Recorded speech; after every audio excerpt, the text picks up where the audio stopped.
ஒரே ஒரு ஊர்ல ஒரு ராஜா இருந்தார். அவரு ஒரு வித்தியாசமான ராஜா. எந்த வகையில வித்தியாசமானவர்னு கேட்டா, மக்கள் கிட்ட வரி வசூல் பண்றதுல கொஞ்சம் வித்தியாசமானவர். மற்ற மன்னர்கள் மாதிரி ஒரு நேரடியா வரி வசூல் பண்றது இல்ல, கொஞ்சம் மறைமுகமா அதை பண்ணுவார். அது எப்படின்னா, ஒவ்வொரு குடிமக்களுக்கும் மாசம் ஒரு மரக்கால் நெல்லு மக்கள் கொடுக்கறது இல்ல, ராஜா மக்களுக்கு கொடுப்பார். ஒரு மரக்கால் நெல்ல, அதாவது அரண்மனையில இருந்து ஒவ்வொரு வீட்டுக்கும் நெல் வந்து சேர்ந்துரும். அந்த ஒரு மரக்கால் நெல்ல இவங்க வாங்கிக்கிட்டு அதுக்கு பதிலா ஒரு மரக்கால் அரிசியை ராஜாவுக்கு திருப்பி கொடுக்கணும். இதுதான் அந்த ஊர் வழக்கம். ராஜா வந்து ஜனங்களுக்கு நெல்லை கொடுத்துட்டு அதுக்கு பதிலா அதே அளவு அரிசியா திருப்பி வாங்கிக்குவார். இதை தவிர வரி எதுவும் வசூல் பண்றது இல்ல. இப்படி ஒரு ராஜா. இது மேம்போக்கா பாக்குறதுக்கு ஏதோ சாதாரணமா தெரிஞ்சாலும் குடிமக்கள் ரொம்பவும் கஷ்டப்பட்டாங்க. ராஜா கொடுக்கற நெல்லையும் அரிசியாக்கணும், அதோட இன்னும் ஒரு பாதி அரிசியை அவங்க சேர்த்தும் கொடுத்தாகணும். மக்கள் வந்து ராஜாவை திட்ட ஆரம்பிச்சுட்டாங்க. இந்த ராஜா எப்ப சாவார் அப்படின்னு எதிர்பார்க்க ஆரம்பிச்சுட்டாங்க. ஏன்னா ரொம்ப கஷ்டப்படுத்துறாரு அப்படின்னு. பல பேர் அந்த ஊர்ல வீட்டை காலி பண்ணிவிட்டு வெளி தேசத்துக்கு போயிட்டாங்க. இங்க காலம் தள்ளுறது ரொம்ப கஷ்டம்னு. மக்கள் எதிர்பார்த்தது மாதிரியே நடந்தது.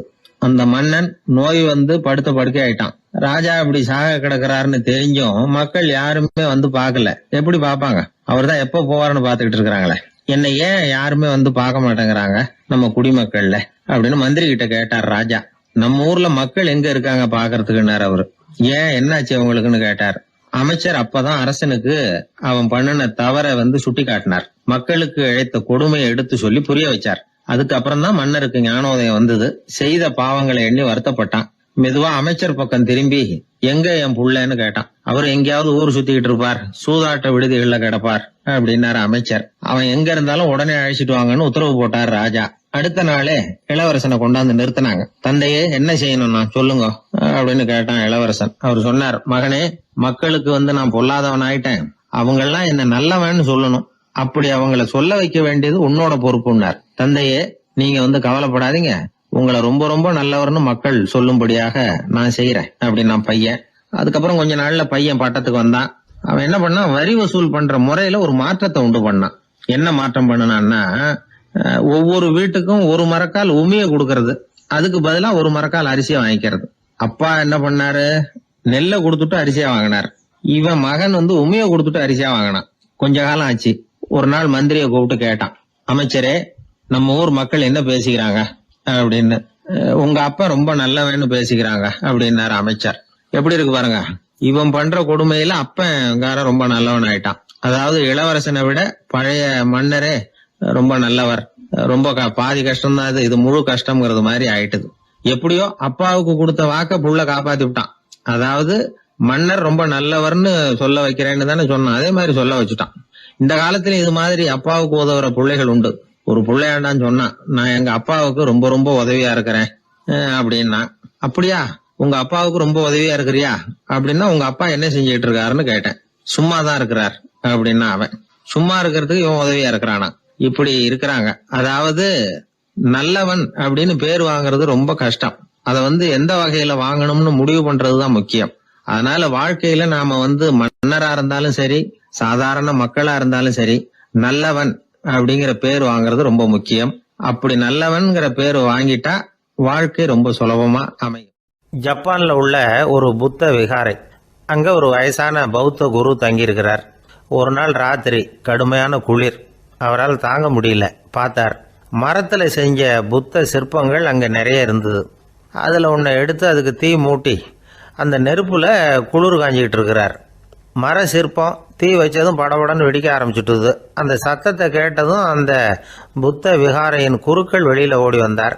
இவர் ஆனந்தமா குளிர் காஞ்சிக்கிட்டு இருக்கிறார். அவரால் பொறுத்துக்க முடியல. தெருவில் தெரிஞ்சுக்கிட்டு இருந்த அந்த பெரியவரை இங்கே தங்க அனுமதிச்சதே அவர் தான். இவர் இப்படி பண்ணுறாருன்னு நினச்சிக்கிட்டே அவரை கோபமாக பார்த்தார்.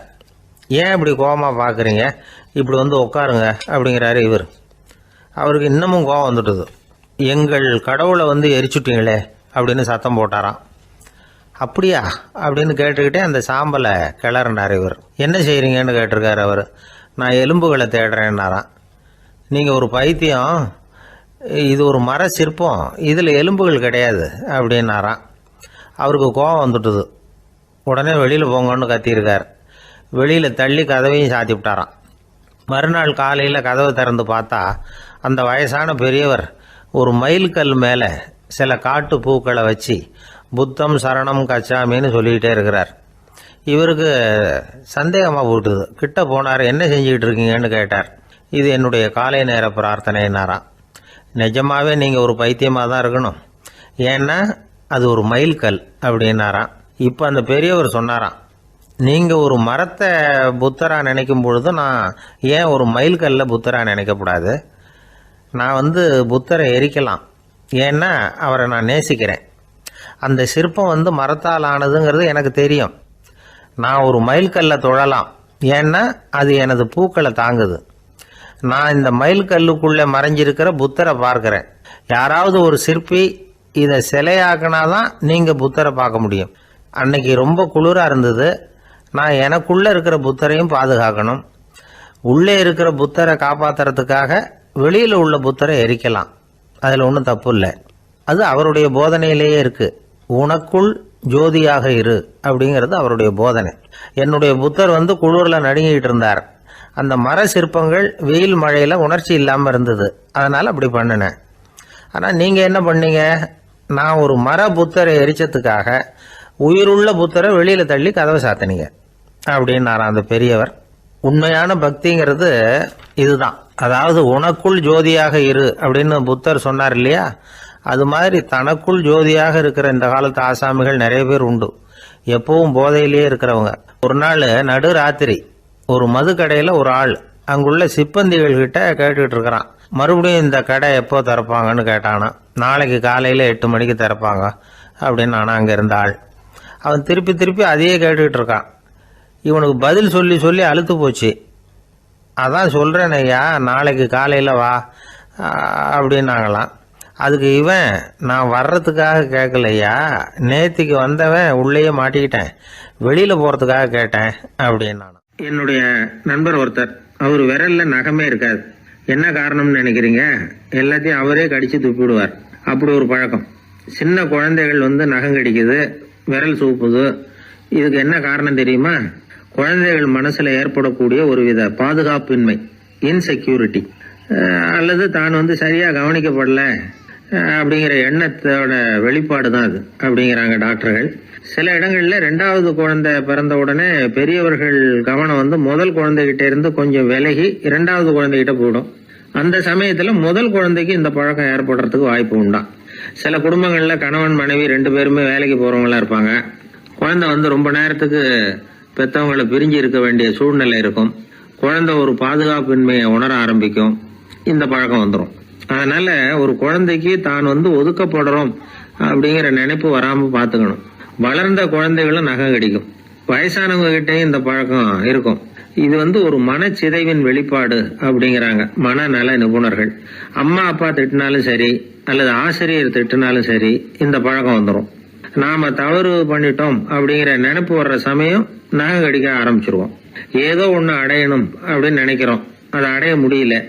இப்படி ஒரு ஏக்கம் வர்ற சமயத்திலேயும் சில பேர் நகத்தை கடிக்க ஆரம்பிச்சிருவாங்க. ஒரு பெரிய அதிகாரி, தனியார் நிறுவனத்துல வேலை பார்க்கிறவரு, அவரு டென்ஷன் ஆயிட்டாருன்னா உடனே அறைக்கு அதை சாத்தி விடுவாங்களாம். அவரே சாத்திக்குவாராம். அப்படி சாத்திக்கிட்டு உள்ள எதையாவது வெறிச்சு பார்த்துக்கிட்டே நகத்தை கடிக்க ஆரம்பிச்சிருவாராம். இந்த பழக்கம் உலகம் பூரா உண்டு. நகம் கடிக்கிறவங்களை அந்த பழக்கத்திலிருந்து மீட்கிறதுக்கு என்ன வழி அப்படின்னு லண்டன்ல உள்ள அழகியல் நிபுணர்கள் யோசனை பண்ணி பார்த்துருக்குறாங்க. சில ஆய்வுகள் பண்ணி பார்த்தாங்களாம். அவங்க என்ன பண்ணாங்க தெரியுமா? நகம் கடிக்கிற பழக்கம் உள்ளவங்களையெல்லாம் தேடி பிடிச்சாங்க. அவங்களையெல்லாம் 3 பிரிவா பிரிச்சுக்கிட்டாங்க. ஒரு பிரிவு கிட்ட என்ன சொன்னாங்கன்னா, உங்களுக்கு நகத்தை கடிக்கணுங்கிற நினைப்பு வர்றப்போலாம் டைரி எழுத ஆரம்பிச்சிருங்க அப்படின்னாங்களாம். இன்னொரு பிரிவு கிட்ட, உங்களுக்கு அந்த நினைப்பு வர்றப்போலாம் உங்க நகத்துக்கு வண்ணம் பூச ஆரம்பிச்சிருங்க, அழகுபடுத்த ஆரம்பிச்சிருங்க, நெயில் பாலிஷ் போடுறாங்களே அது மாதிரி. அப்படி ஒரு யோசனை சொல்லியிருக்காங்க. 3வது குழுவினர்கிட்ட, உங்களுக்கு நகத்தை கடிக்கணுங்கிற எண்ணம் வர்றப்போலாம் விரல்களை இறுக்கமா மூடி வச்சுக்கிட்டு வேற விஷயங்கள்ல கவனம் செலுத்துங்க அப்படின்னு சொன்னாங்களாம். இப்படி 3 வித முயற்சி பண்ணி பார்த்ததுல கடைசியா அவங்க என்ன கண்டுபிடிச்சாங்க தெரியுமா? 3வது குழு செஞ்சதுல நல்ல பலன் கிடைச்சதாம். அதாவது நகம் தெரியாதபடிக்கு விரலை இறுக மூடிக்கிட்டு வச்சுக்கிட்டோம்னா அந்த பழக்கம் மாறுதான். அப்படி இருந்தவங்க கிட்ட இந்த நகம் கடிக்கிற பழக்கம் மெதுவா குறைஞ்சு போச்சான். அதனால நகம் கடிக்கிற பழக்கம் உள்ளவங்க இதை முயற்சி பண்ணி பார்க்கலாம். ஒரு ஆள் இருந்தார், அவருக்கு எப்ப பார்த்தாலும் நகத்தை கடிச்சுக்கிட்டே இருக்கணும், அப்படி ஒரு பழக்கம். அதனால அவர் விரல்ல எப்பவும் நகை இருக்கிறது இல்ல, விரல் இருக்கிறதே பெரிய ஆச்சரியம். அவருக்கு திடீர்னு உடம்புல அரிப்பு, சொரிஞ்சிக்க முடியல, அரிப்பும் நிக்கல. ஒரு வாரம் தொடர்ந்து கஷ்டப்பட்டார். கடைசியா ஒரு டாக்டர் கிட்ட ஓடினார்.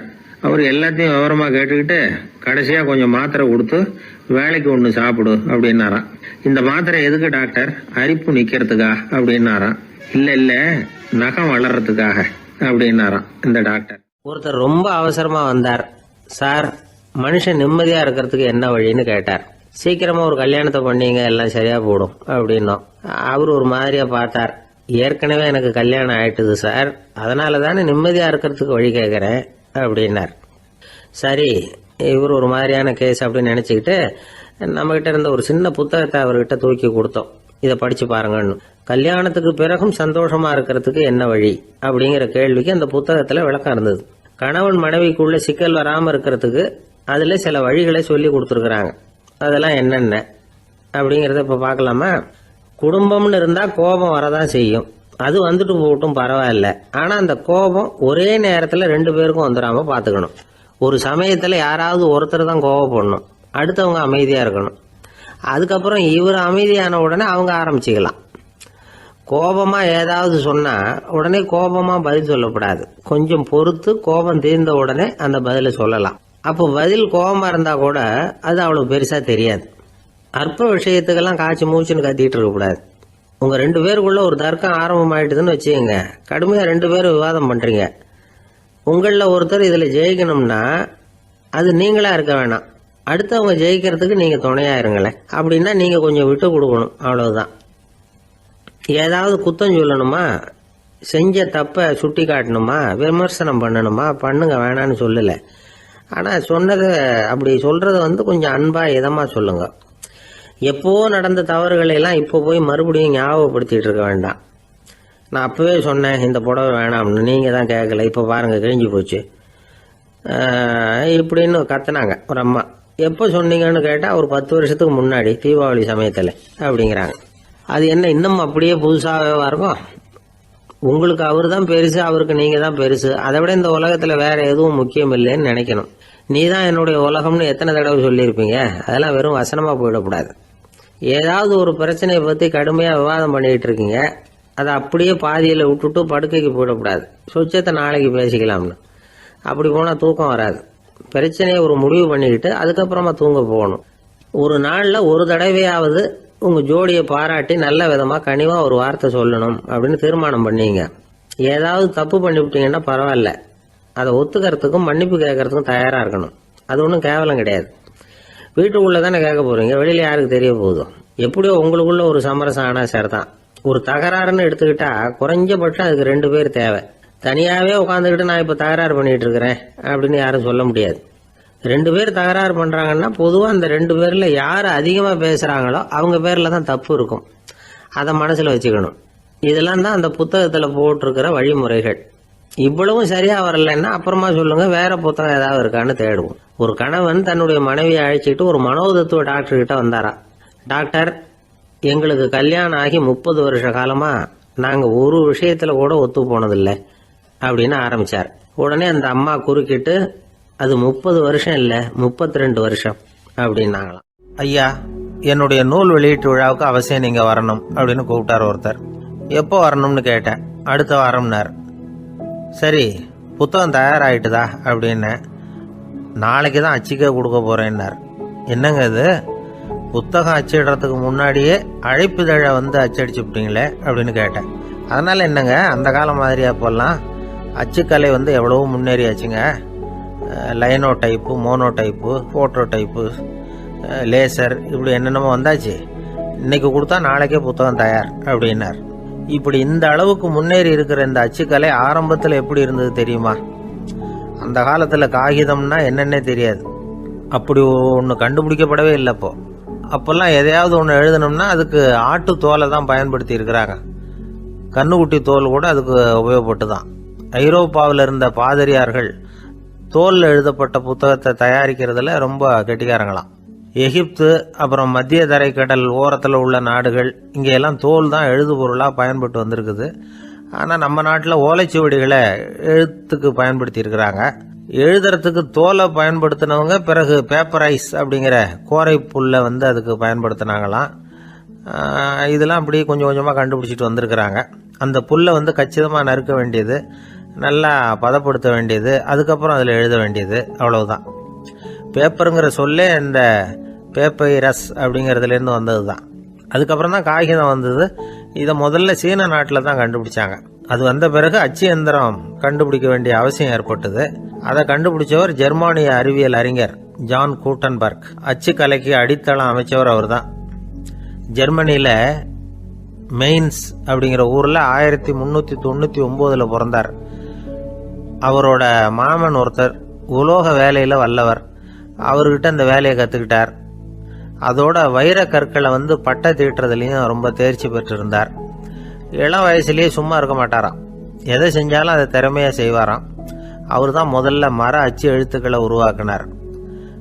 அது மேலே மை தடவி பிரதிகள் எடுத்தார்.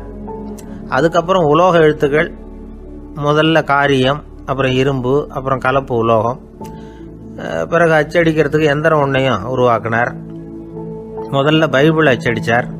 1468 அவர் இறந்து போனார். 16ஆம் நூற்றாண்டில் மேலை நாடுகளிலிருந்து மர எழுத்துக்களை கொண்டுகிட்டு வந்து தமிழ்நாட்டில் கிறிஸ்துவ நூல்களை அச்சிட்டாங்க. அப்போல்லாம் வந்து அச்சகங்கள் வந்து போதிய அளவுக்கு இங்கே இல்லை.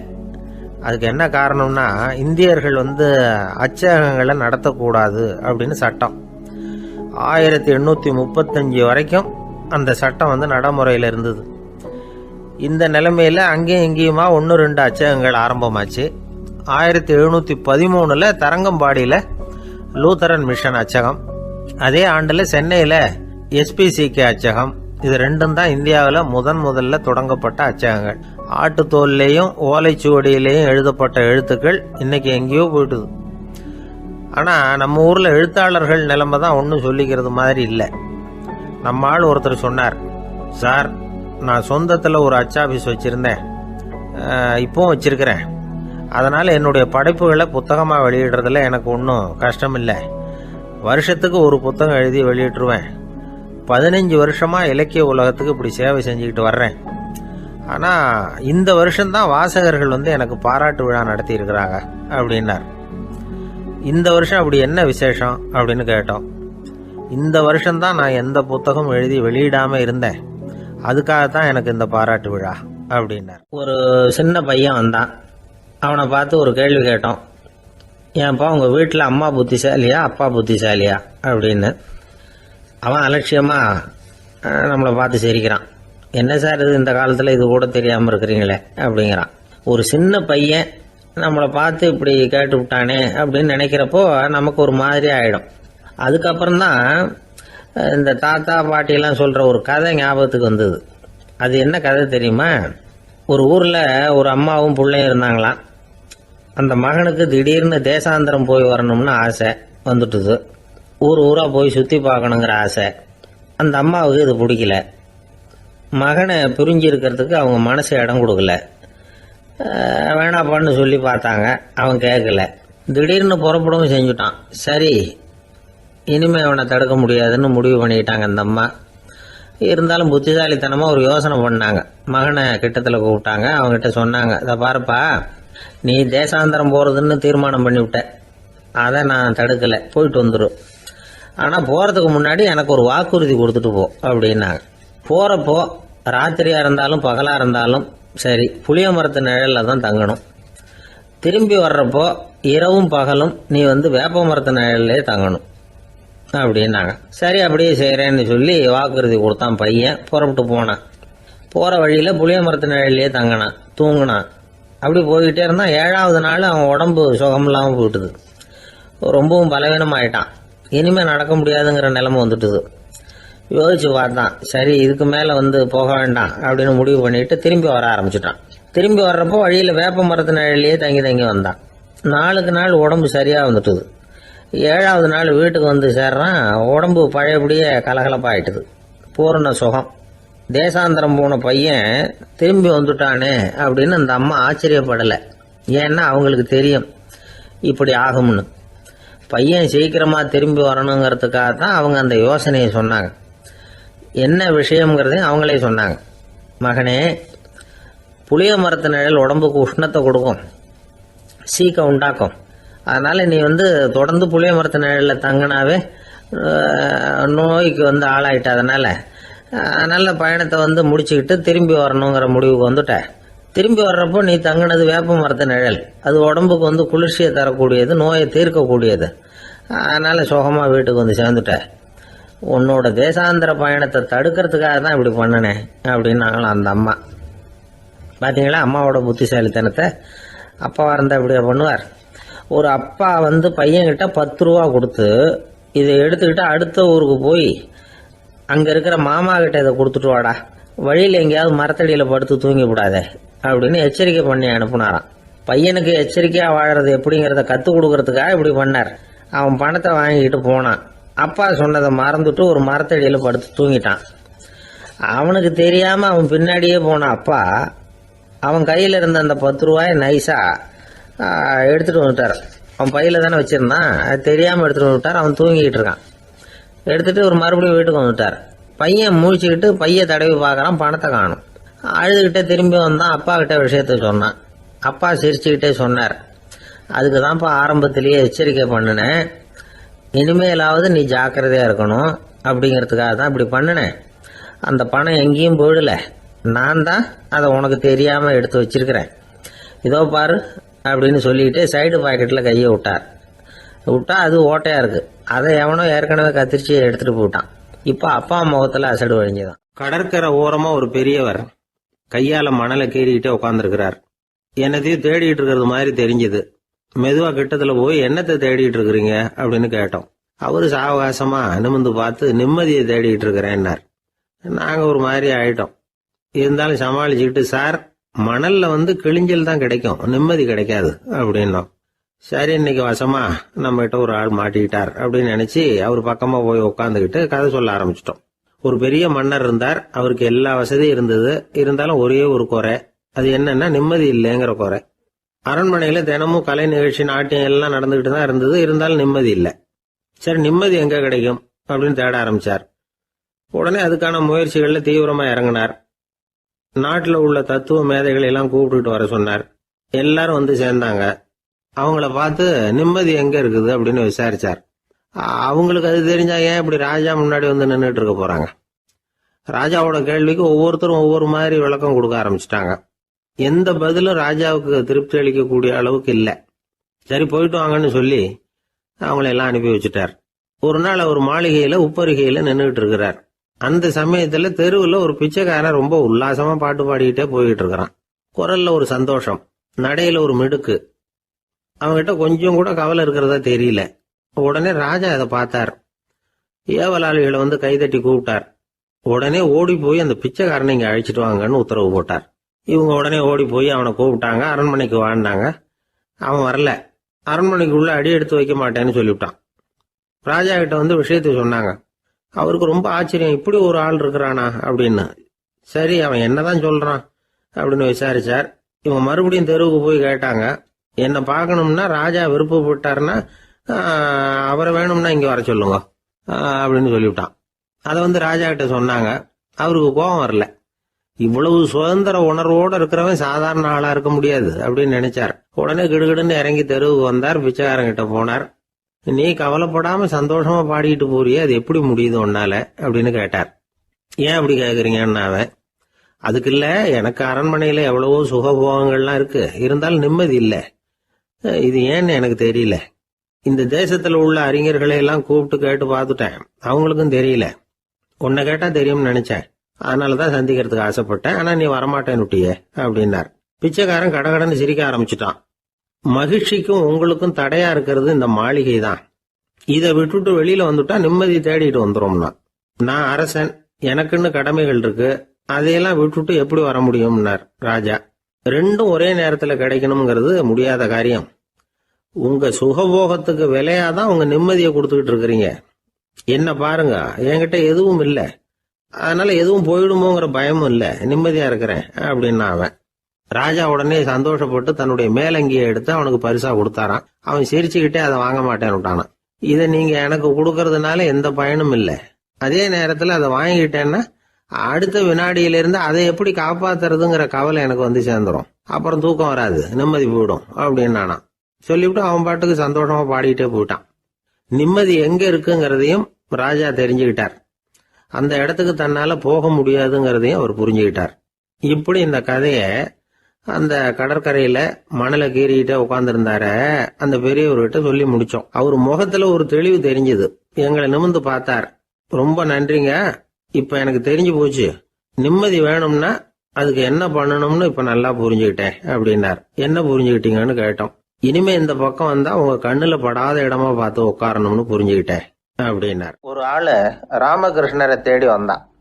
அவன் கையில 1000 பொற்காசுகள் வச்சிருந்தான். அதை அவர்கிட்ட கொடுத்து இதை ஏத்துக்கணும் அப்படின்னு ரொம்ப பணிவா கேட்டுக்கிட்டான். அவரு பார்த்தார், இது எனக்கு தேவையில்லை, ஆனாலும் உன்னுடைய மனசை புண்படுத்துறதுக்கு நான் விரும்பலை, அதனால நீ கொடுக்கறத வாங்கிக்கிறேன்னார். வாங்கிக்கிட்டார். அப்புறம் கேட்டார், இதை பாரு, இனிமே இதெல்லாம் என்னுடைய இதுதானே அப்படின்னார். ஆமா, அதையெல்லாம் நான் உங்களுக்கே கொடுத்துட்டேன். அவன் சரி, இப்போ நீ எனக்காக ஒரு காரியம் பண்ணணும்னார். என்ன செய்யணும்னு சொல்லுங்கன்னா, இந்த நாணயங்களை எல்லாம் எடுத்துக்கிட்டு போய் கங்கை நதியில எரிஞ்சுட்டு வா அப்படின்னார். இவனுக்கு அதிர்ச்சியா போச்சு. என்ன பண்றது, இனிமே அது முடியாதுன்னு சொல்ல முடியாது. ஏன்னா அந்த நாணயங்களை எல்லாம் அவருக்கே கொடுத்துட்டான். இனிமே அதெல்லாம் இவனுடையது இல்லை. பேசாம அவ்வளவே அள்ளிக்கிட்டு ஆத்தங்கரைக்கு போனான். போனவன் ரொம்ப நேரம் திரும்பியே வரல. ராமகிருஷ்ணருக்கு சந்தேகம், என்ன ஆச்சு அந்த மனுஷனுக்கு, காசுகளோட அந்த கங்கையில குதிச்சுட்டானா, போகும்பொழுதே ஒரு மாதிரியாக தான் போனான், போய் என்னன்னு பார்த்துட்டு வாங்க அப்படின்னார். அங்கே இருந்த ஒருத்தர் ஓடி போய் பார்த்தார். அவர் போய் பார்க்கும்பொழுது அவன் அங்கேயே இருந்தான். அதுக்கப்புறம் அவர் திரும்பி வந்தார். வந்து விவரத்தை சொன்னார்.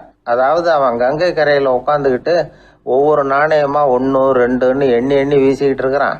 அவனை சுற்றி ஒரு கும்பல் நின்றுக்கிட்டு அவனை தடுத்துக்கிட்டு இருக்குது அப்படின்னு விவரத்தை சொன்னார் போயிட்டு வந்தவர். இதை கேட்டதும் ராமகிருஷ்ணரே புறப்பட்டு அங்கே போனாராம். என்ன இப்படி பண்ணிட்டு இருக்கிற, நான் உன்னை அந்த நாணயங்களை கங்கையில் வீசி எறிய சொன்னேன், நீ ஏன் அதை எண்ணிக்கிட்டு இருக்கிற அப்படின்னார். பழக்கம்தான் காரணம், நான் ஒவ்வொரு நாளும் ஒவ்வொன்றா சேமித்து வச்சேன். இன்னைக்கு என்கிட்ட நிறைய இருக்குது, உங்களுக்கு ஒரு 1000 நாணயங்களை கொடுக்கணுங்கிறது என்னோட ஆசை அப்படின்னா. இப்போ ராமகிருஷ்ணர் சொன்னார், ஒரே நேரத்தில் எல்லாத்தையும் சம்பாதிச்சிருந்தா நீ எண்ணுறது பொருத்தமாக இருக்கும். எல்லாத்தையும் இழக்கும் போது ஒவ்வொன்றா எண்ணிக்கிட்டு இழக்கிறதுங்கிறது சரியான செயல் இல்லை. அதனால ஒரே தடவையாக எல்லாத்தையும் தூக்கி எறிஞ்சிடும் அப்படின்னார். இது இழப்பது அப்படிங்கிற ஒரு உயர்ந்த நிலை. இதை நாம் யதார்த்த வாழ்க்கையில் சம்மந்தப்படுத்தி பார்த்து குழப்பிக்கிட்டு இருக்கக்கூடாது. இழக்கிறேன்னு சொல்லிக்கிட்டு இருக்கிற காசையெல்லாம் ஆற்றுலையும் குளத்துலையும் கொண்டு போய் எரிஞ்சிட்டு வாங்க அப்படின்னு உபதேசம் பண்ணுறதாக யாரும் நினச்சிடக்கூடாது. இதில் நாம் புரிஞ்சிக்க வேண்டியது என்னென்னா, எதையாவது ஒன்றை இன்னொருத்தருக்கு கொடுக்கணும் அப்படின்னு விருப்பப்பட்டால் அதை மனப்பூர்வமாக கொடுத்துடணும். கொடுத்துட்டு அதையே நினச்சிக்கிட்டு இருக்கக்கூடாது. நம்மால் ஒருத்தர் ஒரு 100 ரூபா நோட்டை தன்னுடைய நண்பர் ஒருத்தர்கிட்ட கொடுத்து, இது உனக்கு தான் வச்சுக்கோ அப்படின்னார். அவர் பார்த்தார், இது இனிமேல் எனக்கு தானே சொந்தம் அப்படின்னார். ஆமான்னார் அவர். அப்படின்னா எனக்காக நீ ஒரு உதவி செய்யணும்னார். சொல்லுங்க செய்கிறேன்னார் அவர். இந்த 100 ரூபா நோட்டை தீ வச்சு கொளுத்தி விடுனார். இவர் அதிர்ச்சியாகி அவரை பார்த்தார். இப்போ அவர் சொன்னார், நீ எனக்கு அன்பாக கொடுத்தது இது, இந்த நோட்டு கள்ள நோட்டுங்கிறது எனக்கு முன்னாடியே தெரியும், சீக்கிரம் கொளுத்தி விடு, அதுதான் நம்ம 2 பேருக்குமே நல்லது அப்படின்னாராம் அவர். ராமகிருஷ்ணர் வாழ்ந்த காலத்தில் நடந்த ஒரு நிகழ்ச்சி இது. அப்போ ஒரு ஓவியர் இருந்தாராம். அவருக்கு ஒரு ஆசை, ராமகிருஷ்ணர் படத்தை வரையணும், அதை அவர்கிட்டயே கொண்டுட்டு போய் காட்டி அபிப்பிராயம் கேட்கணும். இதுதான் அந்த ஓவியரின் ஆசை. உடனே ராமகிருஷ்ணர் படத்தை வரைஞ்சி முடித்தார். அதை எடுத்துக்கிட்டு போனார். இவர் போன சமயம் அங்கே ராமகிருஷ்ணர் சீடர்களோடு உட்காந்துருக்கிறார். விவேகானந்தர் அங்கே இருக்கிறார். இந்த ஓவியர் கொண்டுகிட்டு போய் தான் வரைந்த ஓவியத்தை அவர்கிட்ட காட்டினார். ராமகிருஷ்ண பரமஹம்சரின் ஓவியத்தை ராமகிருஷ்ணர்கிட்டயே காட்டுறார். ராமகிருஷ்ணர் என்ன பண்ணார் தெரியுமா, அந்த படத்தை பார்த்தார். உடனே அது காலை தொட்டார். குருதேவருடைய இந்த செயல் சீடர்களுக்கு ரொம்ப வியப்பை உண்டு பண்ணிச்சு. சில பேர் மனசுக்குள்ளேயே ரொம்ப குழம்பி போக ஆரம்பிச்சிட்டாங்க, என்ன இப்படி பண்ணுறாருன்னு. என்ன இது அவரோட படம், அவரே அவரோட படத்தின் காலை தொடுறார் அப்படின்னு யோசிச்சாங்க. சில பேர் ஒன்றும் புரியாமல் ஒருத்தர் பார்த்து சிரிச்சுக்கிட்டாங்க. அந்த இடத்துல சீடர்கள் மட்டும் இல்லை, சீடர் அல்லாத பல பேர் இருந்தாங்க. தன்னுடைய காலை தானே தொடர இவருடைய செயல் பற்றி என்ன நினைக்கிறது அப்படின்னு அவங்களும் குழம்பி போய் நிற்கிறாங்க. அந்த படத்தை வரைஞ்சி அவர்கிட்ட காட்டின அந்த ஓவியருக்கும் அதிர்ச்சி. இருந்தாலும் அவர் சீடர் கிடையாது. அதனால் கொஞ்சம் துணிச்சலை வரவழைச்சிக்கிட்டு கேட்டார், என்னங்க இது, என்னால் என்னுடைய கண்களையே நம்ப முடியல. இது உங்கள் சொந்த உருவப்படம், நீங்கள் உங்கள் சொந்த கால்களையே தொடுறீங்க, இது எங்களுக்கு கொஞ்சம் சங்கடமாக இருக்குதே அப்படின்னார். ராமகிருஷ்ணரின் கண்களில் ஆனந்த கண்ணீர் வழிஞ்சுதான். அவர் சொன்னாராம், இது என்னோட படம்ங்கிறது எனக்கு தெரியும், ஆனால் இது என்னோட படம்ங்கிறதுனால நான் இதோட காலை தொடலை. நீ என்னுடைய சமாதி நிலையை இந்த படத்தில் படம் பிடிச்சி காட்டியிருக்கிற, அதனால் அதோட காலை தொடறேன். சமாதி நிலையில் யார் இருந்தாலும், அது என்னுடைய படமாக இருந்தாலும் சரி அல்லது வேறு யாருடைய படமாக இருந்தாலும் சரி, படம் யாருதுங்கிறது முக்கியம் இல்லை. இதில் எது முக்கியம்னா அது தன்னை உணர்ந்த ஒரு உணர்நிலையின் படம். அப்படி இருக்கிறப்போ அதோட காலை நான் தொடணும். அதுக்கு நீங்கள் எல்லாரும் ஏன் சங்கடப்படுறீங்கன்னு எனக்கு தெரியல அப்படின்னாராம். இப்போ தான் அங்கே இருந்து சீடர்களுக்கும் மற்றவங்களுக்கும் விவரம் புரிஞ்சுதான். இதுக்கு முன்னாடி யாரும் செய்யாததை இவர் செஞ்சிருக்கிறார், ஆனால் அவருடைய காரணம் ரொம்ப நியாயமானது அப்படிங்கிறத உணர்ந்தாங்களாம். இதுவரைக்கும் ஆன்மீகத்தில் சமாதி நிலை, அதாவது தன்னை உணர்ந்த நிலை பற்றி புரிஞ்சுக்கிட்டோம். இல்லறத்தில் ஏற்படக்கூடிய சமாதி நிலை பற்றி உங்களுக்கு தெரியுமா?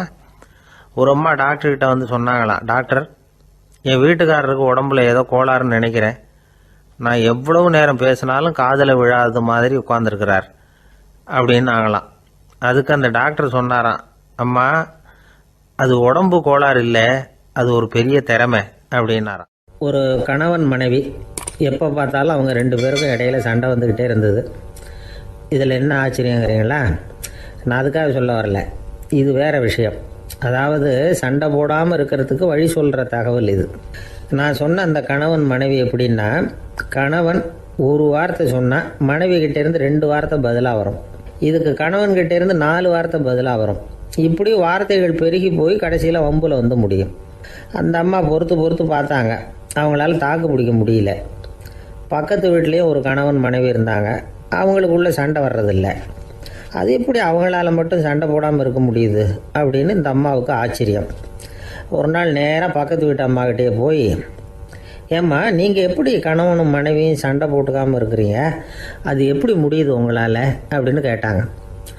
அதுக்குன்னு ஒரு மருந்து இருக்குது, அதை சாப்பிட்டா சண்டை வராது அப்படின்னாங்க அவங்க. சரிங்க, அந்த மருந்தை அவர் சாப்பிட மாட்டேன்னு சொல்லிட்டா என்ன பண்ணுறது அப்படின்னு கேட்டிருக்கிறாங்க இவங்க. அந்த மருந்து அவருக்கு இல்லைம்மா, உனக்கு தான் அப்படின்னாங்களாம் அவங்க. அப்படியா, அப்படின்னா கொடுங்க, ரொம்ப நல்லதாக போச்சு. அதை எப்படி சாப்பிட்றதுங்கிற விவரத்தையும் சொல்லுங்கள், எங்கே அது கிடைக்குங்கிறதையும் சொல்லுங்கள், வாங்கிக்கிறேன் அப்படின்னு கேட்டாங்களாம் இவங்க. வேறு எங்கேயும் போய் வாங்க வேண்டாம், என்கிட்டே இருக்க அந்த மருந்து, அதில் கொஞ்சம் தர்றேன், வாங்கி வச்சுக்க. உன் வீட்டுக்காரர் உன்னோட சண்டையை ஆரம்பிக்கிறப்போலாம் நீ இந்த மருந்தில் ஒரு அவுன்ஸ் வாயில் ஊற்றிக்கணும். அதை உடனே குடிச்சிடக்கூடாது, ஒரு 5 நிமிஷமாவது அது வாயில் இருக்கணும், அதுக்கப்புறம் குடிச்சிடலாம் அப்படின்னு சொல்லி ஒரு பாட்டில் மருந்தை இந்த அம்மாக்கிட்ட கொடுத்து அனுப்புனாங்களாம். மருந்தை எடுத்துக்கிட்டு இந்த அம்மா வீட்டுக்கு வந்திருக்கிறாங்க. வீடு பூட்டி இருந்ததுனால கணவன் வந்து வாசல்லையே காத்துக்கிட்டு இருக்கிறான். மனைவியை கண்டதும் சண்டை போட ஆரம்பிச்சிட்டான். வீட்டை பூட்டி விட்டு எங்கே போய் தொலைஞ்ச, எவ்வளோ நேரமாக ஒரு மனுஷன் வாசல்லையே காத்துட்டு கிடக்கிறது அப்படி இப்படின்னு கத்த ஆரம்பிச்சிட்டான். மனைவி இதுக்கு பதிலே சொல்லலை. அந்த அம்மா பேசாமல் வீட்டை திறந்தாங்க, சமையல் அறைக்குள்ளே போனாங்க, ஒரு அவுன்ஸ் மருந்தை வாயில் ஊற்றிக்கிட்டாங்க. அன்னைக்கு சண்டை வந்து மேற்கொண்டு வளரவே இல்லை, நின்றுட்டுது. மருந்து பரவாயில்ல. அதுக்கப்புறம் பல சந்தர்ப்பங்களில் சண்டை வரும் போல் இருக்கிற போலாம் இந்த மருந்து அதை நிறுத்தியிருக்கு. பிரமாதமான மருந்தாக இருக்குது இதை கொஞ்சம் அதிகமாகவே வாங்கி வீட்டில் வச்சுக்க வேண்டியது தான் அப்படின்னு முடிவு பண்ணிட்டு இந்த அம்மா மறுபடியும் பக்கத்து வீட்டு அம்மாக்கிட்ட போனாங்க. எவ்வளவு விலையானாலும் சரி, நான் காசு கொடுத்து வாங்கி வச்சுக்கிறேன், எந்த கடையில் இருக்குது இந்த மருந்து சொல்லுங்க அப்படின்னு கேட்டாங்க. இந்த மருந்துக்கு விலையே கிடையாதுங்க, இலவசமாகவே கிடைக்கும்னாங்களாம் அவங்க. அது எப்படி விலையில்லாமல் இதை விற்க முடியுது அப்படின்னு கேட்டாங்களாம் இவங்க. அது மருந்தாக இருந்தால் தானே விலை வைக்கிறதுக்கு, அது வெறும் தண்ணி தானே அப்படின்னாங்களாம். வெறும் தண்ணியாக சண்டையை நிறுத்துது அப்படின்ட்டு இருக்காங்க இவங்க. அது சண்டையை நிறுத்தலை, உன்னோட மௌனம் தான் சண்டையை நிறுத்துது. நீ வாயில் தண்ணியை வச்சுக்கிறதுனால எதிர்த்து பேசுறதில்ல, அதனால் உன்னுடைய கணவர் கோபம் வந்து சாந்தமாயிடுது அப்படின்னாங்களாம் அவங்க. இந்த கதையிலேருந்து சண்டையை நிறுத்துற மருந்து எதுன்னு தெரிஞ்சுக்கிட்டோம் இல்லையா. ஒருத்தர் என்ன பண்ணார், பாட்டிலில் வந்து தண்ணியை ஊற்றி வச்சுக்கிட்டு அவர்கிட்ட வர்றவங்களுக்கெல்லாம் இதை சிபாரிசு பண்ணலாம்னு நினச்சிக்கிட்டு உட்காந்துருந்தார். ஒரு அம்மா வந்தாங்க. இதை கேட்டுவிட்டு இதையே ஒரு மருந்து மாதிரி கொடுக்கலாம்ங்கிறது அவர் முடிவு. அதனால் பாட்டிலில் தண்ணி அடித்து வச்சுக்கிட்டு அதில் கலருக்காக என்னத்தையோ ஒரு ஜீரகம் அது மாதிரி எதையாவது கலந்து வச்சுக்கிட்டு ஒரு மருந்து மாதிரி ஒரு பாவனையில் வச்சுக்கிட்டு உட்காந்துருக்காரு. யாராவது வீட்டில் சண்டைன்னா என்கிட்ட வாங்க மருந்து தரேன்னு. ஒரு அம்மா வந்தாங்க. எனக்கும் என் வீட்டுக்காரருக்கும் அடிக்கடி சண்டை வருதுங்க அப்படின்ட்டு இருக்காங்க. கவலைப்படாதம்மா, நான் ஒரு மருந்து தரேன்னு சொல்லி வீட்டுக்குள்ளே போய் ஒரு பாட்டில் எடுத்து வந்து கொடுத்தார். பாட்டிலில் இருக்கிறது என்னங்கிறத சொல்லிவிட்டு அது பேரில் மரியாதை வராது இல்லையா, அதனால் சொல்லலை. அந்த அம்மா வாங்கிட்டு போனாங்க. 4 நாள் கழித்து திரும்பி வந்தாங்க. என்னம்மா வீட்டில் சண்டை நின்று போச்சான்னு கேட்டிருக்காரு இவர். அங்கே நின்று போச்சுங்க, இப்போ உங்ககிட்ட ஆரம்பமாக போகுதுன்னாங்களாம். என்னம்மா அப்படின்ட்டுருக்காரு அவர் பயந்து போய். பின்ன என்னங்க நீங்கள் என்ன மருந்து கொடுத்துருக்குறீங்க என்னங்க அப்படின்னாங்களாம் கோவமாக. அது வெறும் தண்ணி தானே அப்படின்ட்டுருக்காரு இவர். தண்ணியாக இது நல்லா பாருங்கள் அப்படின்னு அந்த பாட்டில் நீட்டினாங்களாம். இவர் வாங்கி பார்த்துருக்காரு. அப்புறம் தான் விஷயம் புரியுது அவருக்கு. இவர் கை தவறுதலாக அவங்க வீட்டில் இருந்த மண்ணெண்ணெய் பாட்டில் எடுத்து அவர்கிட்ட கொடுத்துருக்குறாங்க. அப்புறம் என்ன ஆகும், சண்டை வராது. அர்ஜுனன் கேட்ட கேள்விக்கெல்லாம் பகவான் கண்ணன் வந்து பதில் சொன்னார். அதுக்கு பேர் பகவத்கீதை. அதே மாதிரி உத்தவன் கேட்ட கேள்விக்கும் அவர் பதில் சொல்லியிருக்கிறார். அதுக்கு என்ன பேருனா உத்தவ கீதைன்னு பேர். அது சரி, உத்தவன்னா யார்? கண்ணனுக்கு சின்ன வயசுலேருந்தே தேர் ஓட்டிக்கிட்டு இருந்தவன் அவன் தான். குருஷேத்திர போர் முடிஞ்சது. அதர்மத்தை அழித்து தர்மத்தை நிலைநாட்டி தர்மனுக்கு முடிச்சு விட்டினார் கண்ணபிரான். அதுக்கப்புறம் துவாரகைக்கு திரும்பினார். தான் வந்த காரியம் முடிஞ்சது. அதனால் இளமையிலிருந்தே தனக்கு தேரோட்டியாக இருந்து வந்த உத்தவனை கூப்பிட்டார். இதை பாருப்பா, உனக்கு வேணுங்கிறத கேளுன்னார். அவன் தனக்குன்னு எதையும் கேட்குறதுக்கு ஆசைப்படலை. இருந்தாலும் கேள்வி கேட்குறதில் அவன் ரொம்ப கெட்டிக்காரன். அதனால் கேட்க ஆரம்பித்தான். பரந்தாமா, ராஜசூய யாகத்துக்கு தர்மனை கூப்பிட்டு தன்னுடைய அரண்மனையில் விருந்து வச்சான் துரியோதனை. அதுக்கப்புறம் சூதாட்டத்துக்கு கூப்பிட்டான். தர்மன் வந்து தோல்வி அடைகிற மாதிரி பண்ணிவிட்டான். நீங்கள் தான் முக்காலமும் உணர்ந்தவராச்சே, சூதாட்டத்தில் தர்மர் ஜெயிக்கிறது மாதிரி பண்ணியிருக்கக்கூடாதா? இந்த பகடைக்காயை உருட்டுறப்போ நீங்கள் எதிர்பார்த்தது விழற மாதிரி பண்ணியிருக்கலாமே. சரி, அதுதான் இல்லை. வேடிக்கை பார்த்துக்கிட்டு இருந்த பீமன், அர்ஜுனன், நகுலன், சகாதேவன் இவங்களையும் பணையம் வச்சு ஆடுறப்போவாவது காப்பாற்றிருக்கலாம். அதையும் நீங்கள் செய்யலை. பாவம் அந்த அவல பொண்ணு, ஒன்றும் புரியாத ஒன்றும் தெரியாத அந்த உன்னுடைய சகோதரி திரௌபதி, அந்த பொண்ணை வந்து துச்சாதனன் இழுத்துக்கிட்டு வந்து துகில் உரிகிற கட்டத்தில் காப்பாற்றினியே. இது நியாயமா, முறையா, அறமா? இதுதான் உத்தவன் கேட்ட கேள்வி. இதுக்கு பரந்தாமன் பதில் சொல்கிறார். அப்படி கேள் உத்தவா, தருமனை வந்து துரியோதனன் வந்து சூதாட அழைக்கும் பொழுது என்ன சொன்னான் தெரியுமா?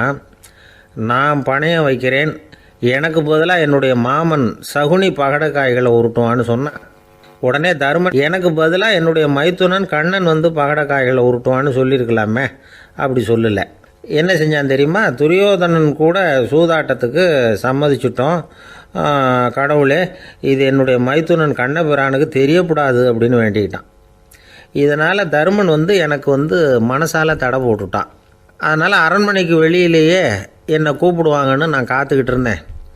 பீமன், அர்ஜுனன், நகுலன், சகாதேவன், திரௌபதி இவங்களை பணையம் வச்சு ஆடுறப்போவாவது கூப்பிடுவாங்கன்னு பார்த்தேன். அப்பவும் அவங்க என்னை கூப்பிடல, நினைக்கல. திரௌபதியை வந்து துச்சாதனன் கூந்தலை பிடிச்சி இழுக்கிறான். அப்போ கூட அவள் தன்னுடைய உடல் பலத்தால் தடுக்கிறதுக்கு முயற்சி பண்ணாலே தவிர என்ன நினைக்கல. துரியோதனன் சபைக்கு இழுத்து செல்லப்பட்ட திரௌபதி அறநூல்களையும் அரச நீதிகளையும் சொல்லிக்கிட்டு இருந்தாலே தவிர என்ன நினச்சே பார்க்கல. துகில் உரிகிற கட்டத்தில் தான் ஹரி ஹரி கண்ணா பரந்தாமன்னு கூப்பிட்டா. அதனால தான் அப்போ போய் நான் காப்பாற்றினேன் அப்படின்னா பரந்தாமன்.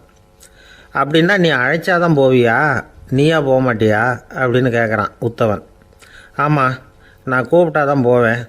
மனிதர்கள் செய்யக்கூடிய செயல்களையெல்லாம் அவங்கவுங்க போக்கிலேயே விட்டுட்டு வேடிக்கை பார்த்துக்கிட்டு இருப்பேன். நான் குறுக்கிட்டு வந்து ஒன்றுமே செய்ய மாட்டேன் அப்படின்னா பரந்தாமன். மனுஷன் தவறு பண்ணுனா திருத்த மாட்டியா, சும்மா பார்த்துக்கிட்டு தான் உட்காந்துருப்பியா அப்படின்னு கேட்குறான் உத்தவன். நான் மனுஷனுடைய உள்ளத்தில் இருக்கிறப்போ என் எதிரில் மனுஷன் தவறு பண்ண மாட்டான் அப்படின்னு ஆனா கண்ணன். அதாவது யார் நினைக்கிறாங்களோ அவங்க உள்ளத்துலலாம் அவன் இருக்கிறான். அப்படி இருக்கிறப்போ தவறு செய்ய மனுஷன் அஞ்சுவான். இதுதான் உத்தவ கீதைங்கிறது. இந்த காலத்துலேயும் சில பேர் பகவான் மாதிரி அடுத்தவங்க கஷ்டப்படுறத வேடிக்கை பார்த்துக்கிட்டு இருக்கிறது உண்டு.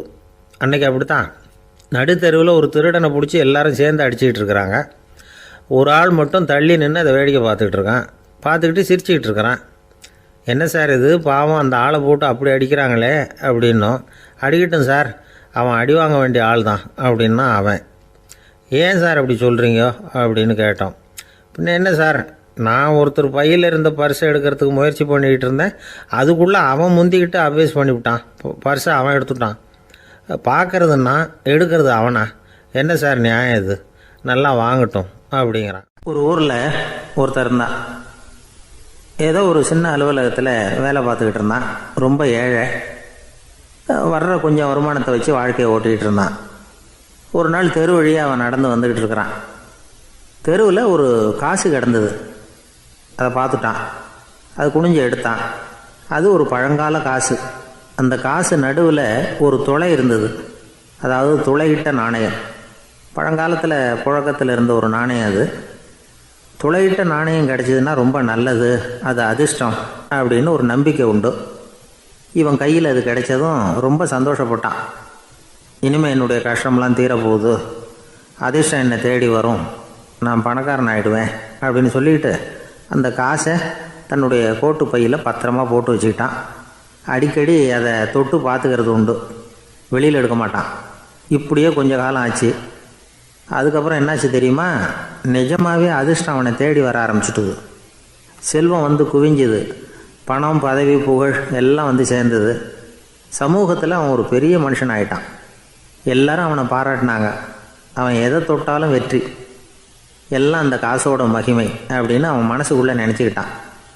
தினமும் காலையில் அந்த கோட்டை போட்டுக்கிட்டு தான் வெளியில் கிளம்புவான்.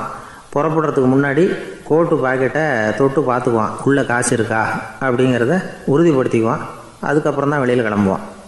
இப்படியே பல வருஷம் ஓடி போச்சு. ஒரு நாள் அவனுக்கு அந்த ஆசை வந்துட்டுது. அதாவது அந்த துளையிட்ட நாணயத்தை எடுத்து கண்ணால் பார்க்கணும் அப்படின்னு. காலையில் சாப்பிட்டுக்கிட்டு இருந்தான். அப்போ தன்னுடைய மனைவிகிட்ட சொன்னான், ரொம்ப நாளைக்கு அப்புறம் என்னுடைய அந்த நாணயத்தை இன்றைக்கி வெளியில் எடுத்து பார்க்க போகிறேன்னா. என்னத்துக்கு அது, இப்போ அதை பார்க்க வேணாமே அப்படின்னு மெதுவாக இழுத்தாங்க அந்த அம்மா. இல்லை நான் பார்த்தே தீரணும் அப்படின்னு அவன் தன்னுடைய சட்டை பைக்குள்ளே கையை விட்டான். உள்ளே இருந்த நாணயத்தை வெளியில் எடுத்தான். பார்த்தா அவனுக்கு ஆச்சரியமாக போச்சு.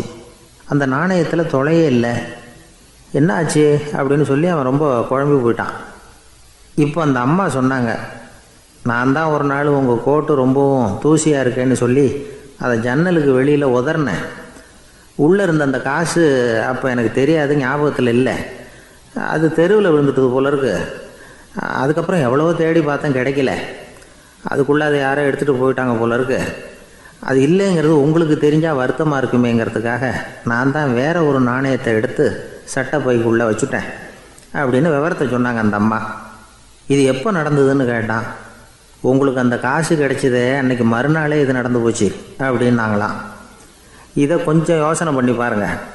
அவனுக்கு அதிர்ஷ்டத்தை கொடுத்தது அந்த நாணயம் இல்லை, அவனுடைய நம்பிக்கை, அதாவது தன்னம்பிக்கை. அதுதான் வேலை செஞ்சிருக்கு. இதிலிருந்து நாம் தெரிஞ்சுக்க வேண்டியது என்னென்னா, வாழ்க்கையில் முன்னேற நினைக்கிறவங்களுக்கு தன்னம்பிக்கை ரொம்ப முக்கியம். அது இல்லைன்னா முன்னேற முடியாது. ஒருத்தன் சொன்னானா, நான் எப்போவுமே என்ன தான் சார் நம்புவேன், மற்றவங்கள நம்ப மாட்டேன்.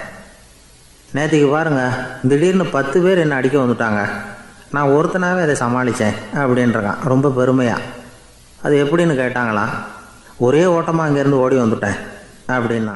ரொம்ப நாளைக்கு முன்னாடி ஒரு நாள் கோவலன் நாடகம் நடந்தது. எங்கள் மதுரையில் நடந்தது. அதில் ஒரு முக்கியமான கட்டம். கண்ணகி கிட்ட சிலம்பை வாங்கிக்கிட்டு அதை விற்கிறதுக்காக மதுரை நகருக்கு புறப்படுறான் கோவலன். அந்த சமயத்தில் கண்ணகி பாடுற மாதிரி ஒரு நாடக பாடல் நாடக ஆசிரியர் எழுதினது. அது என்ன பாட்டுன்னா, மா பாவியோர் கூடி வாழும் மதுரைக்கு மன்னா போகாதீர் என்று அப்படின்னு ஆரம்பிக்கும் அந்த பாட்டு. இதுதான் அந்த பாட்டு. இதை கண்ணகி மேடையில் பாடின உடனே கூட்டத்தில் சலசலப்பு. நம்ம ஊர்லேயே நமக்கு முன்னாடியே நின்றுக்கிட்டு மா பாவியோர் கூடி வாழும் மதுரை அப்படின்னு சொல்கிறாங்களே, என்ன தைரியம் அப்படின்னு எல்லாம் குழப்பம் பண்ண ஆரம்பிச்சிட்டாங்க. மக்கள் சத்தம் போட ஆரம்பிச்சிட்டாங்க. எதிர்ப்பு குரல் அது பாட்டுக்கு வர வர அதிகமாக போட்டுது. கொண்டுக்கிட்டு வா அந்த நாடக ஆசிரியரை, எழுதுனது யார் அப்படின்னு ஒரே சத்தம், கூச்சல். வேறு வழி இல்லை. மெதுவாக மேடைக்கு வந்தார் அந்த நாடக ஆசிரியர். 4 பக்கத்திலிருந்தும் கேள்வி கணைகள். மக்களை பார்த்து கொஞ்சம் அமைதியாக இருங்கோ அப்படின்னு சொல்லிவிட்டு தன்னுடைய விளக்கத்தை சொல்ல ஆரம்பித்தார் அந்த நாடக ஆசிரியர். மா அப்படின்னு சொன்னால் திருமகளாகிய லட்சுமி அப்படின்னு அர்த்தம். பா அப்படின்னா கலைமகளாகிய சரஸ்வதி. வி அப்படின்னா மலைமகளாகிய பார்வதி. மா பாவியோர் அப்படின்னா திருமகளும் கலைமகளும் மலைமகளும், இவங்க மூவரும் அப்படின்னு அர்த்தம். இந்த 3 பேரும் வாழ்கின்ற மதுரை புனிதம் நிறைந்தது, சகல செல்வங்களும் நிறைஞ்சது. அப்படிப்பட்ட ஊரில் நான் அணிந்து கொள்ளும் இந்த சாதாரண சிலம்பை யார் வாங்கிக்குவாங்க அப்படிங்கிற எண்ணத்தோடு தான் கண்ணகி அப்படி சொல்கிறா. அதை நினச்சி தான் நான் எழுதினேன். ஆகவே மதுரையை ரொம்ப சிரமப்படுத்தணும், ரொம்ப மோசமாக எழுதணும் அப்படிங்கிற எண்ணம்லாம் எனக்கு கிடையாது. பெருமைப்படுத்தணும்னு நினச்சி தான் அப்படி எழுதினேன் அப்படின்னு விளக்கம் கொடுத்தாராம். இந்த விளக்கத்தை கேட்டதும் எல்லாரும் ரொம்ப சமாதானம் ஆயிட்டாங்களாம். இப்படி விளக்கம் கொடுத்த அந்த நாடக ஆசிரியர் யார் தெரியுமா? அவர் தான் தமிழ் நாடக உலகின் முதல் ஆசான் சங்கரதாஸ் சுவாமிகள். அவருக்கு நகைச்சுவை உணர்வும் அதிகம். 1920ஆம் ஆண்டு திருநெல்வேலியில் அவர் தங்கியிருக்கிறார் நாடகம் நடத்துறதுக்காக. அவர் தங்கியிருந்த வீட்டில் கொசு மூட்டை பூச்சி அதிகமாக இருந்திருக்கு. அவரால் தூங்கவே முடியல. அவர் அனுபவித்த தொல்லைகள் ஒரு பாட்டாக உருவாச்சு. வேடிக்கையாக ஒரு பாட்டு எழுதினாராம். மூட்டையும் கொசுவும் ஒரு வீட்டிலே மீட்டிங் போட்டால் முன்னே நிற்க யாரால் முடியும்? கொசு மோகன ராகம் போல சத்தம் போட்டு முன்னே நின்று செய்திடும் யுத்தம். இதை மறுநாள் நாடகத்தில் கோமாளி வேஷம் போட்ட ஒரு சிறுவனை விட்டு பாட வச்சிருக்காரு. எல்லாரும் சிரித்து ரசிச்சாங்களாம். சங்கரதாஸ் சுவாமிகள் கல்யாணமே பண்ணிக்கல, துறவி மாதிரியே வாழ்ந்திருக்கார். தமிழ் நாடக கலைக்கு தன்னையே அர்ப்பணம் பண்ணிக்கிட்டவர் அவர். 1922 நவம்பர் மாதத்தில் ஒரு நாள் புதுச்சேரியில் அவர் வாழ்க்கை முடிஞ்சுது. அப்போ அவருக்கு வயசு 55. சங்கரதாஸ் சுவாமிகள் நாடக ஆசிரியர் மட்டும் இல்லை, மேடை நாடக இயக்குனர், தயாரிப்பாளர். அவரே ஒரு சிறந்த நடிகர். ஒரு தடவை சாவித்திரி நாடகத்தில் இவர் யமதர்மனா வேஷம் போட்டு நடிச்சிருக்கிறார். நாடகம் பார்த்துக்கிட்டு இருந்த கருவுற்ற ஒரு பெண்மணிக்கு பயத்தினால அங்கேயே குழந்தை பிறந்துட்டு தான். அந்த நிகழ்ச்சிக்கு அப்புறம் இவர் இந்த வேஷம் போடுறப்போலாம் ஜனங்களுக்கு முன்கூட்டியே எச்சரிக்கை கொடுக்க ஆரம்பிச்சிருவாராம். அதாவது அப்படி யாராவது பயப்படுறவங்க இருந்தால் கொஞ்சம் கண்ணை மூடிங்க அல்லது எழுந்திரிச்சு போடுங்கன்னு. நடிப்புன்னா அப்படிலாம் இருக்கணும். இந்த காலத்தில் நடிகர் ஒருத்தர் சொன்னார், சார் நான் இந்த நாடகத்தில் நடிக்கிறப்போ முகத்தில் நவரசங்களையும் காட்டி நடித்தேன், உணர்ச்சிகளை எல்லாம் நல்லா காட்டி நடித்தேன். அப்படி இருந்து ஜனங்கள் கல்லை எடுத்து மேடையில் வீசிவிட்டாங்க சார் அப்படின்னார். நாடகத்தில் உங்களுக்கு என்ன வேஷம் அப்படின்னு கேட்டாங்க. அது செத்து கிடக்கிற பணமாக நடித்தேன் சார் அப்படின்னார். ஒரு தடவை கலைவாணர் NS கிருஷ்ணன் பேராசிரியர் கல்கியை சந்திச்சு பேசிக்கிட்டு இருந்தாராம். கலைவாணர் கல்கியை பார்த்து, எனக்கு கதை எழுத ஆசையா இருக்கு, எப்படி எழுதுறதுன்னு கேட்டாராம். கதை எழுதுறதுக்கு 4 மை வேணும்னாராம் கல்கி. அப்படியா, அப்படின்னா என்னென்ன கலர் மை அப்படின்னு கேட்டிருக்காரு கலைவாணர் சிரிச்சுக்கிட்டே. நான் சொன்னது கலர் மை இல்லை, அது வேற மை. அதாவது கதை எழுதுறதுக்கு தேவைப்படுகிற 4 மை எதுன்னா, 1 திறமை, 2 பேணாமை, 3வது தனிமை, 4வது பொறுமை அப்படின்னாராம். உடனே கலைவாணர், உங்க யோசனை அருமை அப்படின்னாராம். அதுதான் கலைவாணர்.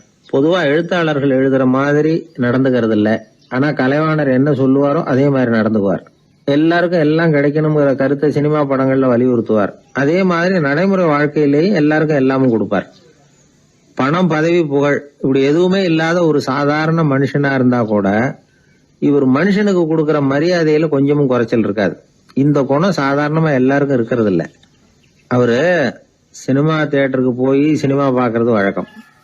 அவரு வந்திருக்கிறாருங்கிறது தெரிஞ்சா போதும், வெளியில பிச்சைக்காரங்க கூடிடுவாங்க. இது அவருக்கு தெரியும். வெளியில நம்மளை நம்பி ஒரு கூட்டம் காத்துக்கிட்டு இருக்குமேன்னு நினைப்பார். உடனே ஒரு 100 ரூபா நோட்டை கொடுத்து சில்லறையா மாத்திட்டு வர சொல்லுவார். படம் முடிஞ்சு வெளியில வர்றப்போ சில்லறையோட வருவார். எல்லாருக்கிட்டையும் கொடுத்துருவார். ஏன்னா எல்லாரும் தேடிட்டு வருவாங்க அவரை. என்ன எல்லாரும் சௌக்கியமா இருக்கிறீங்களா அப்படின்னு பிரியமா விசாரிப்பார். ஏதோ ரொம்ப நெருங்கின சொந்தக்காரங்களை விசாரிக்கிறது மாதிரி விசாரிப்பாரு. தன்கிட்ட இருக்கிற சில்லறையை எல்லாருக்கும் சமமா பிரிச்சு கொடுத்துட்டு தான் அங்கிருந்து புறப்படுவார். ஒரு நாள் அது மாதிரி புறப்படுற சமயத்துல ஒரு சின்ன பையனுக்கு சில்லறை எதுவும் கிடைக்கல கொடுக்கறதுக்கு. இது கலைவாணருக்கு தெரியாது. கார்ல ஏறி புறப்பட்டு போயிட்டார். அந்த பையன் காரை புடிச்சுக்கிட்டு பின்னாடியே ஓடியாந்துருக்கிறான். ஐயா, நீங்களே இல்லைன்னு சொன்னா நான் என்ன பண்றது? இன்னைக்கு பட்னி தான், அம்மாவுக்கு வேற உடம்பு சரியில்லை அப்படின்னு கத்திக்கிட்டே ஓடியாந்தானா. கலைவாணர் கவனிச்சுட்டார். உடனே காரை நிறுத்த சொன்னார். இறங்கினார். அந்த சின்ன பையனை கட்டி பிடிச்சிக்கிட்டு, என்ன மன்னிச்சுக்கப்பா, நான் கவனிக்காம வந்துட்டேன் அப்படின்னு சொல்லி அழ ஆரம்பிச்சுட்டாராம். இன்னொரு தடவை இதே மாதிரி ஒரு தியேட்டர்ல இருந்து வெளியில வந்திருக்கிறார். ஒரு ஆள் அவர்கிட்ட நின்றுருக்கார். அவர் கொடுக்கறதுக்கு இவர்கிட்ட பணம் இல்ல. பணம் இல்லையாப்பா அப்படின்னாராம். உங்ககிட்டயே இல்லையா அப்படின்னாராம் அவரு. கலைவாணருக்கு மனசு ரொம்ப சங்கடமா போச்சு. உடனே புறப்பட்டு வீட்டுக்கு போனார். அங்க இங்க தேடி பார்த்து அங்க இருந்த கொஞ்சம் நெஞ்ச சில்லறை எடுத்தார். காரு டிரைவரை கூப்பிட்டார். தியேட்டர் வாசல்ல நின்றுகிட்டு இருந்த ஆசாமியோட அங்க அடையாளங்களை சொன்னார். காரை எடுத்துட்டு போய் அந்த ஆளை கண்டுபிடிச்சு இந்த காசை கொடுத்துட்டு வா அப்படின்னு அனுப்பி வச்சாராம். பிச்சை போடுறதுக்காக காரை அனுப்புனதாக வேற யாரை பத்தியாவது நீங்க கேள்விப்பட்டிருக்கிறீங்களா? அவர் ஒரு வித்தியாசமான மனிதர், வித்தியாசமான கலைஞர். கலைவாணரோட சகோதரர் கல்யாணம் நடந்தது. அதுல தியாகராஜ பாகவதர் கச்சேரி முடிஞ்ச உடனே அதுல சம்பந்தப்பட்ட கலைஞர்களுக்கெல்லாம் கலைவாணர் பரிசுகள் கொடுக்கிறார். அந்த கச்சேரியில கடம் வாசிச்சவருக்கு மட்டும் மத்த எல்லாருக்கும் கொடுத்ததை விட பெருசா ஒரு வெள்ளி கோப்பையை பரிசா கொடுத்தாராம். மத்தவங்களுக்கு எல்லாம் சின்னதா கொடுத்துட்டு கட வித்துவானுக்கு மட்டும் பெருசா பரிசு கொடுக்குறீங்களே ஏன்னு கேட்டிருக்கிறாங்க. அதுக்கு கலைவாணர் விளக்கம் கொடுத்தாராம். இப்பெல்லாம் ரயில்ல கூட்டம் அதிகங்கிறது உங்களுக்கு எல்லாருக்கும் தெரியும். இந்த வித்வான் இவ்வளவு பெரிய மண்பானைய ரயில்ல ரொம்ப பத்திரமா உடையாம ரொம்ப தூரத்துல இருந்து கொண்டு வந்திருக்கிறாரே, அது என்ன சாமான்யமான காரியமா? அவரோட அந்த சாமர்த்தியத்தை பாராட்டுறதுக்காக தான் அவருக்கு இவ்வளவு பெரிய பரிசு அப்படின்னு விழுந்தது.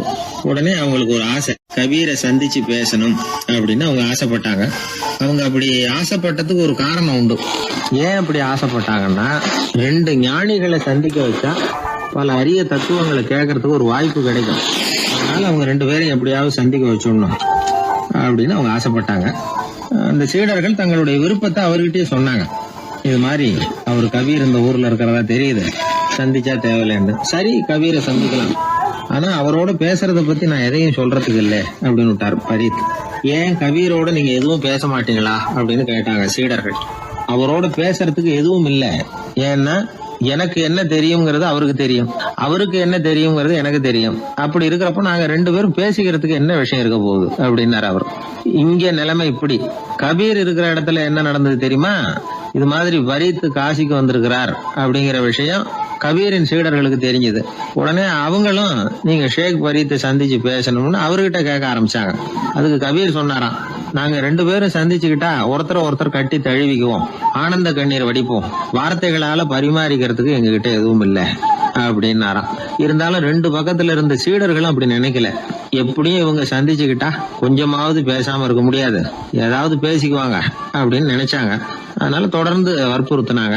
கபீர் பரீத்தை தன்னுடைய ஆசிரமத்துக்கு அழைச்சார். அந்த ஊரின் எல்லைக்கே போய் அவரை அழைச்சிட்டு வந்தார். 2 பேரும் சந்திச்சாங்க. ஒருத்தர் கட்டி பிடிச்சுக்கிட்டாங்க. ஒருத்தர் கைய ஒருத்தர் பிடிச்சபடியே ரொம்ப நேரம் நின்றுட்டு இருந்தாங்க. ஆனந்த கண்ணீர் வழிஞ்சுது. கபீர் ஆசிரமத்துல 2 பேரும் மௌனமா உட்கார்ந்துருக்காங்க. ஏதாவது பேசுவாங்கன்னு சொல்லி எதிர்பார்த்துக்கிட்டே 2 பக்கமும் சீடர்கள் காத்துக்கிட்டு இருக்கிறாங்க. பேசுங்கன்னு சொல்லியும் பார்த்தாங்க.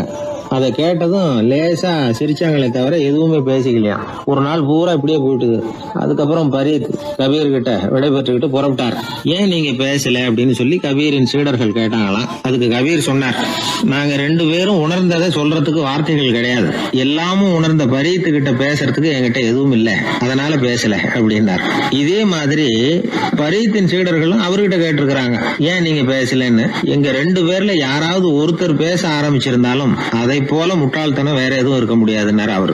ஞானிகள் 2 பேரும் பேசி இருந்தா என்ன ஒரு தெளிவு கிடைக்குமோ அதை விட அதிகமான தெளிவு கிடைச்சதான் சீடர்களுக்கு. உண்மையின் வடிவமான பரம்பொருள் பேசப்பட வேண்டிய ஒன்றல்ல, அது உணரப்பட வேண்டிய ஒன்று அப்படிங்கறத அவங்க புரிஞ்சுக்கிட்டாங்களாம். ஒரு கணவனும் மனைவியும் ரொம்ப நாள் ஒருத்தர் பிரிஞ்சு இருந்தாங்க. பல வருஷங்களுக்கு அப்புறம் அவங்க சந்திச்சாங்க. சந்திச்ச உடனே ஏதாவது பேசலாம்ல, பேசல. 2 பேருமே மௌனமா இருந்தாங்க. இந்த ஞானிகள் மாதிரி ஒருத்தர் ஆர்வமா பாத்துக்கிட்டாங்க, அவ்வளவுதான்.